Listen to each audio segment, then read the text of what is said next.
मैं क्या सभी ये बहुत अच्छे से जानते हैं कि किसी भी किन्नर को बच्चा नहीं हो सकता। फिर भी मेरे ही घर में किन्नर ने 3-3 बार बच्चा कैसे हो सकता है? मुझे समझ नहीं आ रहा था। इसी बात को जानने के लिए मैं छिपकर उसके कमरे में चली गई। उसके पास जो मैंने देखा वह देखकर तो मेरी रूह ही काँप गई। मैंने देखा कि वह तो मेरी शादी को अभी कुछ ही दिन हुए थे और घर में मेरे सास-ससुर, मेरे पति ही रहते थे। मेरा एक देवर और देवरानी भी थे जो अलग रहते थे। मेरे पति शहर में पढ़ाई करते थे, इस वजह से उनकी शादी जल्दी नहीं हुई थी और मेरे देवर की शादी उनसे पहले ही कर दी गई थी। मेरे देवर-देवरानी अलग घर में रहते थे और मेरे सास-ससुर हम लोगों के साथ ही रहते थे। मेरे सास-ससुर हम लोगों के साथ रहने के बावजूद भी हमेशा देवर-देवरानी की ही बड़ाई करते रहते थे। हमेशा उन लोगों को हम लोगों से अच्छा बताते।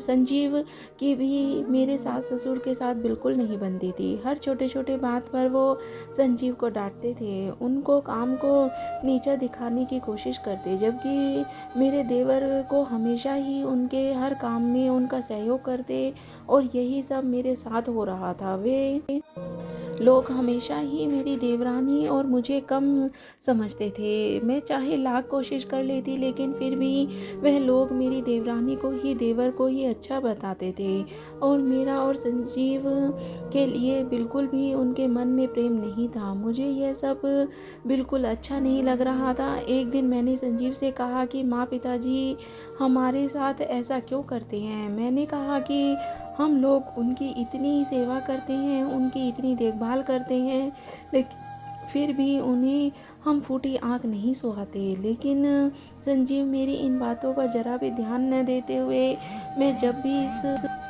बारे में संजीव से बात करती तो वो मुझे दिलासा देकर वहीं पर शांत करवा देते हैं और बोलते कि कोई बात नहीं, भगवान सब देखता है। अगर माँ पिताजी वह अच्छे लगते हैं तो वही सही, हम लोग उन्हें कुछ नहीं कहेंगे। हम लोगों ने जैसे जैसे खुद को समझा लिया और उनकी हमेशा ही सुनते ही रहे। एक दिन मैं और संजीव में ऐसे ही बैठे ये थे, तभी मेरे मन में ख़्याल आया कि क्यों ना संजीव को एक बात पूछी जाए। मैंने संजीव से पूछा कि संजीव, आपको सुनीता कुछ अजीब सी नहीं लगती? क्या उसको रंग ढंग चाल ढाल? तभी संजीव ने मुझे कमरे में ले जाकर कहा कि तुम्हें एक बात बतानी थी जो कुछ दिनों से मैं बताना चाह रहा था लेकिन बता नहीं पाया। मैंने संजीव से पूछा कि ऐसी क्या बात है जो आप इतना हिचकिचा रहे हैं। तभी संजीव ने कहा कि दरअसल सुनीता एक किन्नर है। मेरे तो पैरों तले से ज़मीन खिसक गई। मेरा तो कुछ समझ नहीं आ रहा था कि आखिर यह सब क्या हो रहा है। तभी मैंने संजीव से कहा कि क्या बात कर रहे हो, पागल तो नहीं हो गए हो? तभी संजीव ने कहा कि मैं पागल नहीं हूँ, यह सच है कि सुनीता एक किन्नर है। फिर मैंने संजीव से बोला कि अगर वह एक किन्नर है तो देवर जी मैं उनके साथ क्यों शादी की? तभी संजीव ने कहा कि मुझे इस बात का कुछ नहीं पता, क्योंकि मैं तो अक्सर शहर में ही रहता था। कभी-कभार यहाँ पर आता था और 1-2 दिन रुक कर वापस चला जाता। ना ही मुझे इन लोगों ने कभी कुछ बताया और अब जब शादी हो गई तभी मैं यहाँ आया हूँ और मुझे भी आए हुए 1 महीना हुआ है। अब तो मुझे कुछ समझ नहीं आ रहा कि यह सब क्या हो रहा है। अगर मेरी देवरानी किन्नर थी तो वह 2 बार माँ कैसे बन चुकी थी? ऐसा कैसे हो सकता था? मेरा तो दिमाग यह बात सोच-सोच कर फटे जा रहा था। एक दिन मैं और संजीव चाय पी रहे थे, तभी मेरी सास हमारे पास आती है और मुझसे कहती है कि तुम्हें ज़रा भी लाज शर्म नहीं है क्या बहू? मैंने कहा क्यों, क्या हो गया माँ जी? ऐसा क्या कर दिया मैंने? तभी वह कहने लगी, तुमने अपने पति के बराबर में बैठकर चाय पी रही हो। हमारे ज़माने में इस सब से को पाप मानते थे। जब तक मैं ज़िंदा हूँ तब तक यह पाप नहीं रहेगा। मुझे तो उनकी बात बिल्कुल भी अच्छी नहीं लग रही थी। मेरे तो समझ से बाहर हो रहा था कि ये किन ख़्यालों में जी रही हैं। मैंने माँ जी से कहा कि संजीव मेरे पति हैं, मैं कोई गैर मर्द के पास तो बैठी नहीं हूँ और वैसे भी अगर मैं अपने पति के पास बैठकर चाय पी रही हूँ, इसमें क्या हर्ज है? तभी उनका गुस्सा चरम सीमा पर पहुँच गया और ज़ोर ज़ोर से चिल्लाने लगी। तभी संजीव ने उठकर मुझे शांत कराया और कहा कि तुम अपने कमरे में जाओ। मैं कमरे में आ गई। थोड़ी देर बाद जब संजीव कमरे में आए तो मैं उनसे नाराज़ थी। मैंने उन्हें कहा कि आप हर बात में उन लोगों की ही तरफदारी करते हो। बिना गलती आप मुझे चुप करा देते हो। आखिर ऐसा क्यों हो रहा है? तभी संजीव ने मुझे कहा कि देखो, वह बड़े हैं, हमें उनकी सुननी ही पड़ेगी और हमेशा से ही सुनता आ रहा हूँ। तुम भी सुन लो, हमारा क्या जाता है, कोई बात नहीं। अगर उन लोगों को हमें सुनाकर अच्छा लगता है तो यही सही। मैं संजीव के साफ बोल दिया कि संजीव, आपके जितना बड़ा दिल मेरा नहीं है। मैं बिना गलती के किसी की भी नहीं सुनना चाहने वाली हूँ। तभी संजीव ने मुझे समझाया कि कुछ दिनों की बात है, शायद माँ पापा राकेश के घर चले जाएंगे। कल की एक बात का वे लोग जिक्र कर रहे थे। तभी मैंने संजीव से कहा, ये नहीं जाएंगे, तरफदारी उनकी करते हैं और खाना उनके घर खाते हैं, और जब झगड़ा करने का मन करता है तो हमारे घर चले आते हैं। संजीव जैसे तैसे मुझे समझा दिया और मैं थक हार कर बैठ गई, क्योंकि मेरी कुछ चलने वाली नहीं थी। खैर, एक दिन मैं खिलौना देने मेरे देवर के घर गई, जो उनकी बेटी खेलते हुए हमारे घर पर छोड़ गई थी। तभी मेरे देवर देवरानी वहीं पर बैठे खाना खा रहे थे। मैं बिना कुछ बोले ही खिलौना वहाँ पर रख कर आ गई। मेरे मन में यही बात चल रही थी कि मेरे सास ससुर, इनसे कोई प्रॉब्लम नहीं है, तो फिर हमने क्या प्रॉब्लम हो रही है। मैंने घर आकर सारी बात संजीव को बता दी कि वे लोग भी हमारी ही तरह खुलकर जी रहे थे, लेकिन उन पर किसी तरह की पाबंदी नहीं थी, तो हम पर क्यों। तभी वहाँ पर मेरी सास आ गई और कहने लगी, क्या बड़बड़ा रही हो। तभी मैंने उन्हें सारी बात कह डाली। उन्होंने कहा कि जितना उनके पास धन है, क्या तुम्हारे पास है। अब मुझे सारा माजरा समझ आ गया था कि इन्हें क्या चाहिए। दरअसल मेरे माता पिता के पास ज़्यादा ज़मीन जायदाद नहीं थी और हम 4 बहन भाई थे। हम लोगों की पढ़ाई लिखाई भी बहुत मुश्किल से करा पा रहे थे, और दहेज दे यह उनकी क्षमता नहीं थी। इसीलिए सिर्फ दो जोड़ी कपड़ों में ही मुझे विदा किया था। वैसे भी संजीव को मैं पसंद आ गई थी, इसीलिए संजीव ने मुझे बिना किसी दहेज के ही एक्सेप्ट किया था। और मेरी सास ससुर ने भी उस समय यही कहा था कि हमें धन दौलत नहीं चाहिए। मैंने भी यह बात अपनी सास से कह डाली, लेकिन उन्हें कुछ फ़र्क नहीं पड़ा। वो ऐसे ही मुझे सुनाती रही। अब मेरी आंखों में आंसू निकल पड़े थे। ऐसे ही दिन निकलते गए। एक दिन मुझे पता चला कि मेरी देवरानी प्रेग्नेंट है। अब तो मैं पूरी तरह से बौखला उठी थी कि आखिर यह सब हो क्या रहा है, क्या छुपाया जा रहा है हम। आखिर हमने एक बात में मुझे समझ आ गई कि हाँ, इसके पीछे कुछ ना कुछ वजह ज़रूर है। मुझे इस बात का पता लगाना था। मैंने संजीव से कहा कि क्यों ना हम लोग उनके घर जाकर पता लगाएं कि आखिर बात क्या है।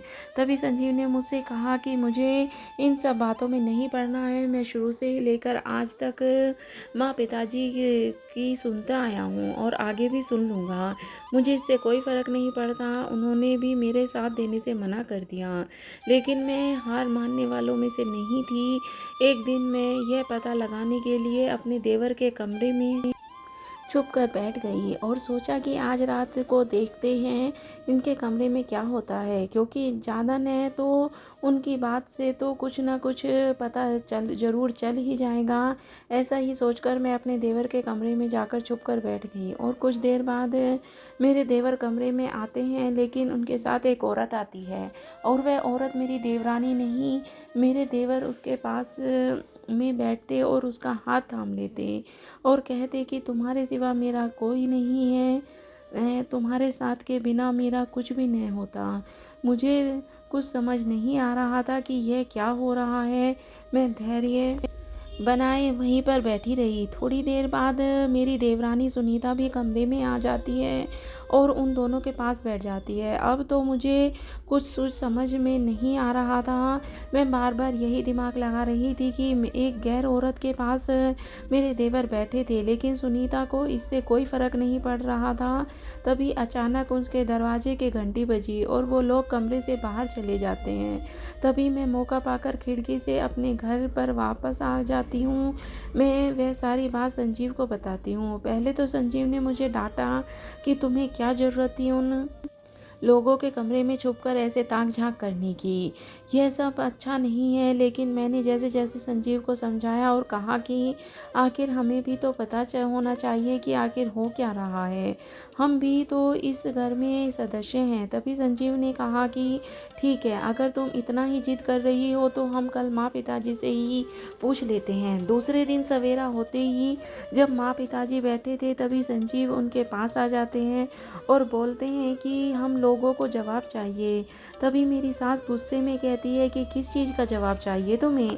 तभी संजीव को गुस्सा आ जाता है और उन्हें पहली बार इस तरह से गुस्से में देखकर सासू माँ उनके आगे कुछ नहीं बोल पाती। तभी संजीव उन्हें कहते हैं कि यह बात तो हम सब जानते हैं कि सुनीता एक किन्नर है, फिर वह बार बार माँ कैसे बन रही जा रही है और आप हम लोगों से इतना भेदभाव क्यों करती हैं। हम लोग जो कुछ भी करते हैं वह गलत हो जाता है और वही काम अगर सुनीता और राकेश करते हैं तो वो सही हो जाता है। आखिर यह सब चल क्या रहा है इस घर में। तभी मेरी सास ने आंखों में आंसू आ जाते हैं और वह मुझे भी अपने पास बुला लेती है और हम दोनों को सोफे पे बैठा कर कहती है कि तुम दोनों को पूरी बात बताती हूँ। दरअसल राकेश की शादी सुनीता से इसीलिए करवाई कि क्योंकि सुनीता एक किन्नर थी और उसके माता पिता इस शहर के बड़े बिजनेसमैन थे, उनके पास अनाप शनाप पैसे थे।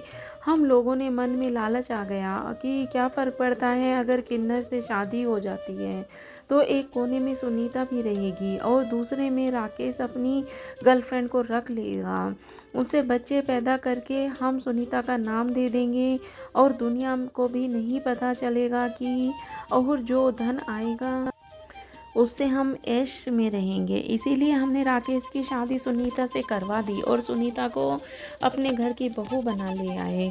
रही बात बच्चों की तो वो राकेश अपनी गर्लफ्रेंड को रखता है और जो अनाथ थी, राकेश का कॉलेज का टाइम से ही उस लड़की से प्यार था। यह बात हम लोगों को पता थी, संजीव को इसीलिए नहीं बताई क्योंकि संजीव हमेशा से ही इन सब लालच के खिलाफ था। इसीलिए हमने संजीव से छुपाना ही ठीक समझा। इसीलिए सुनीता के माता पिता से हमें ढेरों सारा दहेज का धन दिया। इसी वजह से हमने आज तक उनसे कुछ नहीं कहा और हर बात को सही समझा क्योंकि हमें डर था कि कहीं सुनीता कहीं गुस्से में आकर यहाँ से चली न जाए और हमारे हाथ से धन दौलत भी ना चली जाए। इसीलिए हम लोगों ने ये खेल खेलना पड़ा। अब तो मेरे और संजीव की आंखों में आंसू आ चुके थे और कोई धन के लालच में इतना कैसे गिर सकता है। हम लोगों को समझ में आ गया था कि सब क्यों कर रहे थे, क्योंकि मैं दहेज नहीं लेके आई थी इसीलिए मेरे सास ससुर को मैं फूटी आंख नहीं भाती थी, जबकि सुनीता के पास अनाप शनाप पैसा होने की वजह से वह सबकी नज़रों में लाडली थी। संजीव मेरी सासू माँ को बोलने लगे कि मुझे घिन आती है कि आप लोगों का बेटा हूँ, क्योंकि आप लोग धन के लालच में आकर किसी से भी सब साथ कुछ भी कर सकते हैं। आप लोगों ने उस बेचारी सुनीता को जो किन्नर थी उसको धन के लालच में बहू बना लिया। अगर उसके पास धन नहीं होता तो आप लोग उससे सीधे मुंह बात भी नहीं करते। जब आपको पता चला कि उसके पास इतना पैसा है तो आप लोगों ने उसे बहू बनाने तक की सोच ली। क्या आप लोगों में इतना कलेजन है कि उसे बिन धन दौलत के भी अपना सकें? ये सब सुनकर मेरे सास ससुर की नज़रें झुक जाती हैं। हम दोनों अपने कमरे में आ जाते हैं और बिल्कुल मौन अवस्था में दुखी मन से बैठ जाते हैं। मेरे दिमाग में तो बस यही चल रहा था कि आखिर यह लालच क्या क्या करवा जाएगा। पता नहीं दुनिया में लालच कब ख़त्म होगा। इस लालच के वजह से पता नहीं क्या क्या हो जाता है। कितने गुनाह कर बैठते हैं लोग इस लालच की वजह से। मैंने संजीव से कहा कि संजीव एक बात पूछूं? तभी संजीव ने कहा हाँ पूछो तो ना, क्या हुआ? मैंने कहा कि इस दुनिया में सिर्फ पैसा ही है क्या? पैसा से बड़ा विश्वास है क्या? तभी संजीव ने कहा कि अगर मानो पैसे से बड़ा विश्वास होता है, लेकिन इस दुनिया में विश्वास की वैल्यू पैसे से ज़्यादा नहीं है। अगर किसी के पास पैसा है तो उसकी हर गलती माफ़, उसकी हर कमाई अच्छाई ही दिखाई देती है। उसकी हर गलत आदत शौक से बदल जाती है और अगर पैसा ना हो तो उसका सारा टैलेंट गलतियों में बदल जाता है। संजीव की यह सारी बातें दिल को छुए जा रही थी और अपने मन में सोचे जा रहा था कि लोग पैसे में इतने अंधे क्यों हो जाते हैं। क्या दिल की अच्छाइयों को कोई नहीं देखा जा सकता। और इन सब का जीता जागता उदाहरण एक सुनीता थी, क्योंकि दिल से किसी ने भी सुनीता को एक्सेप्ट नहीं किया था, ना ही सुनीता को अपनी बहू माना था। अगर उसे बहू माना था, अगर उसे इज्जत मिल रही थी तो उसके पैसे के दम पर। मैं अपने आप में ही कहे जा रही थी कि अगर किसी को अपनाना है तो दिल से अपनाओ, उसकी खूबी और कमी दोनों के साथ, बिना किसी लालच के अपनाओ। मैं यही सब सोच रही थी, तभी अचानक देखा तो हमारे कमरे में मेरे सासू ससुर के साथ राकेश और सुनीता खड़े थे। मैं और संजीव उठे और उनसे पूछा कि आप लोग यहाँ। तभी मेरे देवर ने हाथ जोड़ते हुए कहा कि आप माफ़ कर दो, हम लोग लालची हो गए थे।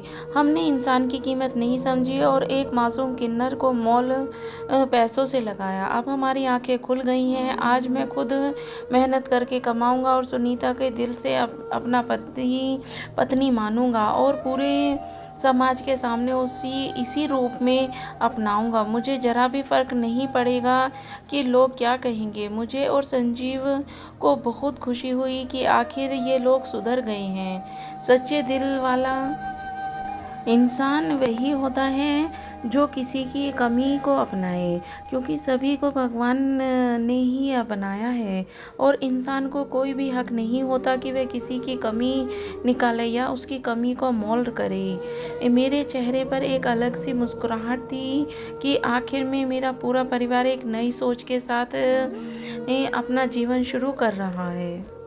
अब मेरे देवर और देवरानी की सुखी जीवन की शुरुआत हो चुकी थी। अब वह एक दूसरे को अपना चुके थे। तो दोस्तों, आपको ये कहानी कैसी लगी मुझे कमेंट करके ज़रूर बताना। मैं ऐसी ही अच्छी अच्छी कहानियाँ आपके लिए लाती रहूँगी। पूरी कहानी सुनने के लिए आपका बहुत बहुत धन्यवाद।